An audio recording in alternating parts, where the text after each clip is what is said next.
What's up? It's Chris back with another episode of Talking Sundoku Blues. What am I talking about today? Today, Junji Ito's Liminal Zone, another manga video. So you might have seen my last video, which was about also Junji Ito, Mimi's Tales of Terror.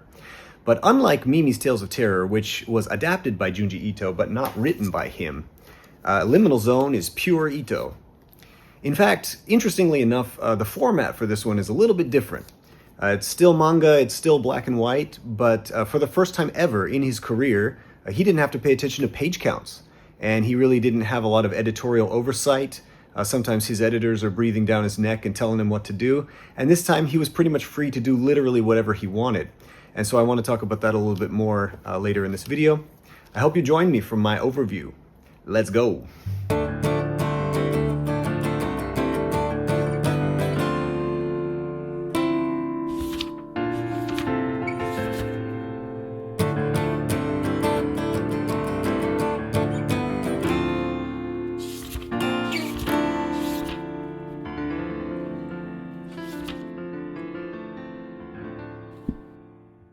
All right, first things first, let's check out this awesome cover here. I love the girl on the front. I want like a poster of this. It just looks fucking awesome. I know that this is Junji Ito's art, but at the same time, let's see, in the afterword, he says, I'd like to take the opportunity here to express my gratitude. And he thanks the publishers and the designer Kazuhiro Fukami for yet another wonderful cover, and everyone else involved in the production of the book. So I wonder, did Junji Ito, have any input into this cover, or, was this just entirely made by the publisher? I'm not really sure, but it's freaking cool. And I love the fact that it's got the foil on here. It's all shiny. You know how much I love the shiny books. Yeah, it's a really cool dust jacket. Little summary here. I'm not going to read that one. Look at the end papers. Yes. And then underneath the dust jacket, this is a reference to the final story. Someone with a knife walking in the shadows. And then on the back, eyes, maybe crying. Is that a river of tears? And there's a church. So all of these kind of hint at the stories in here. And there's also foil on the spine, which is really cool. Look at that. Yes. Oh yeah, and of course on the back, what destiny awaits them after the wailing. This book would be awesome with or without the dust jacket, either way. This title, Liminal Zone, is actually a little bit different than the original Japanese. In Japanese, the original is Genkai Chitai, which is Phantom Zone. So I don't know why they changed it. Maybe they just didn't want to connect it with Superman. The Phantom Zone. No, but I think Liminal Zone works for this collection. All of these stories are kind of strange, and also I feel like on a metaphorical level, Junji Ito is stretching out of his comfort zone a little bit, and he's kind of reaching broader than just pure horror. There's a lot of kind of strange science fiction or even folklore in here. And so I feel like maybe Liminal Zone kind of fits the essence of the stories as well. There are only 4 stories in this collection, but as you can see by the page numbers, they're all pretty long. The very first story, Weeping Woman Way, then Madonna, then The Spirit Flow of Aokigahara, and finally Slumber. I liked the last story the least, but the first 3 I thought were really great. Junji Ito has a little afterword in the back here, where he talks about he's out of good ideas. The stories in this book were created drawing on ideas that I'd left unused in an old notebook of possible topics. And this was basically him during the pandemic or slightly after the pandemic. He had an opportunity to have his manga serialized on the Line app. I don't know if you know what Line is. If you're American, you probably use WhatsApp. But here in Japan and also in parts of Southeast Asia, they use Line. And Line is basically just an instant messaging app. It's also kind of social media. But anyway, Line Manga sponsored Junji Ito. And so for the first time ever, he could make his stories as long as he wanted. And so in the afterword, he kind of talks about like, maybe these stories were a little bit too long and he was kind of like indulging himself. I think it's freaking awesome. Like, the thing about Junji Ito is no matter what he does, like, I'm a big fan. And so some of these stories like take their time. And I thought that actually benefits his style, because sometimes you feel like especially in Mimi's Tales of Terror, I feel like a lot of them were a little too short. Like I wanted more of a build, even though this is a pretty great collection. But it's like if there was a little more story or a little more atmosphere, I thought it could have been maybe a little bit better. And this book definitely has a lot of atmosphere. You know, you don't have to care that much about the characters, but at the same time, he really builds some creepy and striking images that will stay with you long after you have closed the covers. Let's talk about Weeping Woman Way. This is a great story. I actually can't decide between the first 3 stories in here which one is my favorite. I like all of them. They're all a little different. They all have kind of a mysticism this time around. There's less like straight up horror except for the last story. And there's a lot more like kind of weird spiritual, mystical stuff going on. So this story basically concerns newlywed. I shouldn't say newlywed, not the newlywed couple. They're having like a pre-wedding honeymoon. So before they get married, they went to the Tohoku region to travel around a little bit. And Tohoku is basically not the northernmost part of Japan, but it's kind of the northeastern area of Japan. That's where the big tsunami and earthquake was back in 2011, if you remember that. Sendai and Fukushima nuclear plant and all that stuff. So they go up to Tohoku and they have this little trip together. And they get off the train at this little kind of nothing station out in the middle of nowhere. And they start walking around because they just want to have a little adventure. And then they hear someone crying. And there's a sign that says in mourning, not in the morning, but mourning, the funeral. And there's this woman just crying her eyes out. Mako says, "She must have really loved them. Even so, she seems extra sad." And then there's this Oji-san having a smoke break, and he explains that she's a weeping woman. And the boy Yuzuru, he's like, "A weeping woman?"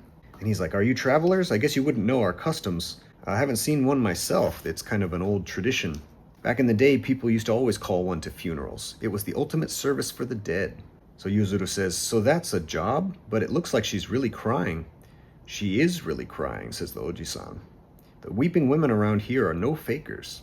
They know real sadness. They couldn't be weepers if they didn't." And then Mako herself starts to cry. And she has a little crying break, and then the weeping woman passes by, still crying. And she makes eye contact with Mako. And after that, Mako just can't stop crying. She just starts crying every day, all day. "Yuzuru, it's just, I'm so sad." She cries at night.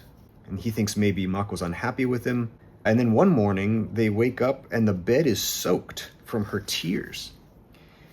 So she starts to wear sunglasses. She gets some antidepressants. They see this dude on the street doing some fortune telling. And he says, "The key is in Tohoku." So they go back to Tohoku. They visit the same house. And the old person there says that they didn't invite a weeping woman. They don't know what they're talking about. And the tradition of weeping women died out way back when. So they're kind of weirded out, and they go wandering into the forest where they hear more crying. So they follow the crying, and they make their way to a little pond or swampy place, maybe a marsh. And in true Spirited Away fashion, a little town suddenly appears before them. And they're like, "A little town way out here? What's the deal?" But the signs say weeping woman, weeping old woman, weeping way, sobbing road, tears, wailing, etc. And there's all these eyes that look like they're crying. And so, of course, you know, as you would, you want to venture into this town, don't you? This town that just appeared in front of you. Yeah, why not? And as they walk further into the town, they see all these little streams trickling by their feet. They hear sobbing. And a woman comes out of one of the places and she says, "Thank you so much." They ask the woman, "What is this place?" And she's also kind of crying. And she says, "This is Weeping Woman Way. It's where we remember the dead and the weeping women cry for them. The one in there is especially powerful. I think the deceased is at peace now. Excuse me." She leaves. And they enter the shop, the table covered with tears there, and it's the same woman from the funeral. She tells Mako, "People like you are rare. You know true sadness. It's a fundamental sadness." And Mako starts crying again. So Mako can see this fundamental sadness that the average people cannot see in the world. And she tells a story of Weeping Woman Way. 200 years before, there was a drought, which led to a famine. And Orui, the weeping woman, shed tears of grief and sadness. And the tears that flowed ceaselessly from her eyes moistened the earth and the fields were fruitful again. They say her sobs spilled over and became a lake, and wet the throats of the people. Rui Swamp out there is what remains of the lake of her tears. All right, I don't know how much more of this I can share without really spoiling it, and I really don't want to spoil it. But basically, that woman takes Yuzuru and Mako to see this kind of remains of Orui-san, the weeping woman. And I think you might be able to guess what happens to Mako.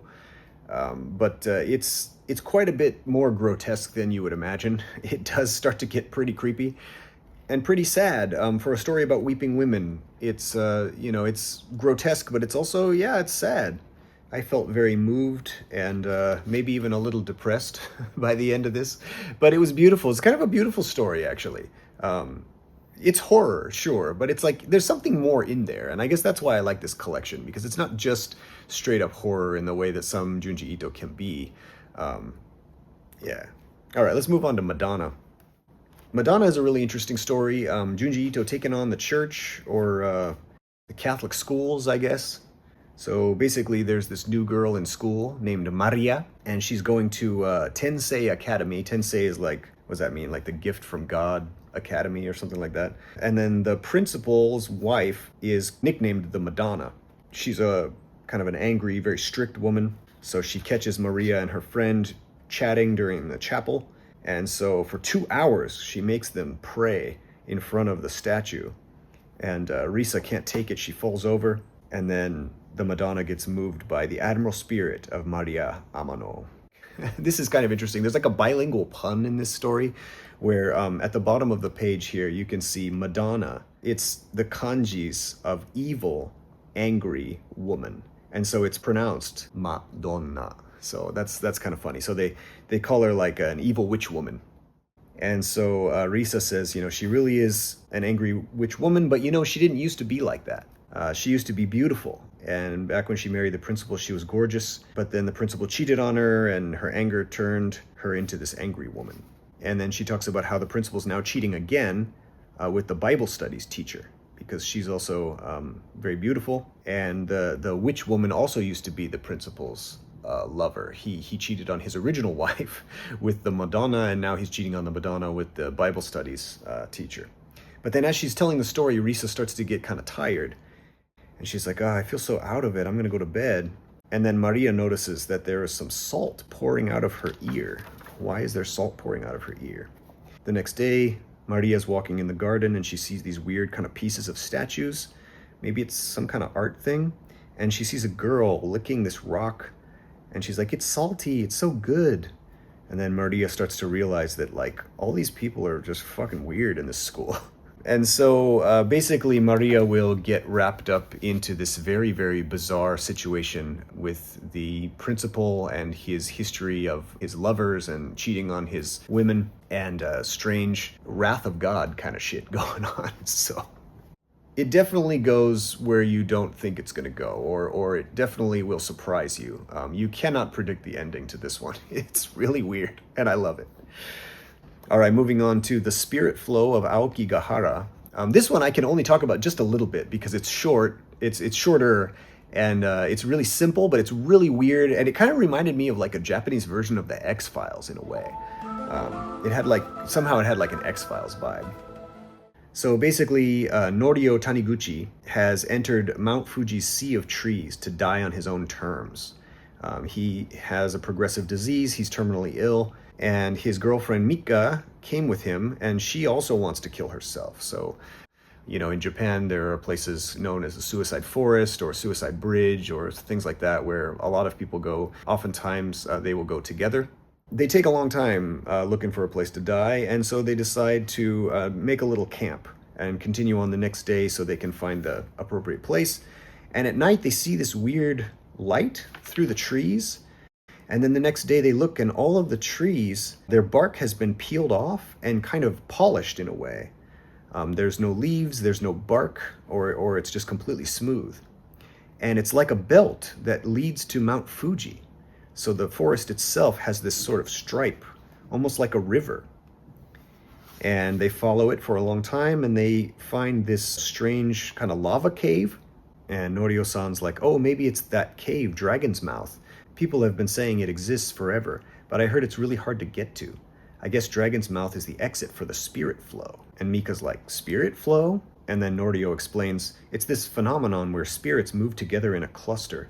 Supposedly the spirits spill out of the dragon's mouth, and it looks like the dragon sticking its tongue out, so the flow is also called the dragon's tongue. The spirits go on to paradise afterwards, or they're sucked back into another cave. There's lots of theories.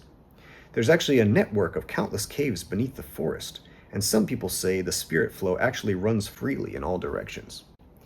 So actually, I think I'm going to stop right here, because again, I really don't want to spoil this.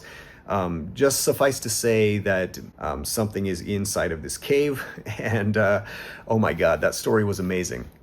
In the afterword, Junji Ito talks about how he kind of pieced that story together from different ideas that he had, and he's like, this is all I've got. But I thought it was amazing. I really was kind of fascinated by the folklore quality and the myth quality, as well as the paranormal and the weird spiritualism, and, you know, bringing in dragons and spirits and natural phenomena all together with these characters who are just so hopeless. Yeah, this one almost wasn't even a horror story. It was almost like a paranormal, almost like science fiction in a way. The very last story in here, Slumber. This one I kind of predicted the ending. I didn't predict it exactly, but I was close enough that I was like, it's good. I mean, if you like, you know, general Junji Ito, I think that might be the most satisfying one, because it's the most like traditionally like his style. There's a serial killer, and whenever the main character goes to sleep, he sort of experiences maybe what the serial killer is experiencing, or is he a killer, or is he somehow connected? I'm kind of not explaining it very well, but anyway, you should check it out for yourself. Again, I'm not going to spoil that one, but I do just want to recommend Liminal Zone. This is volume 1 of 2. I think this is really cool. If you're just getting into Junji Ito, I cannot recommend his newer stuff enough. I think a lot of people take these stories for granted, but I think he's still just as good as he always was. His work has been turned into movies, it's been turned into animation, it's all kinds of things. Junji Ito's the man. I can't say enough about him. He's a gift to those of us who love horror, and those of us who love horror manga. All right, that's the end of the video. Thank you so much for watching. Leave me a comment. I'll see you again.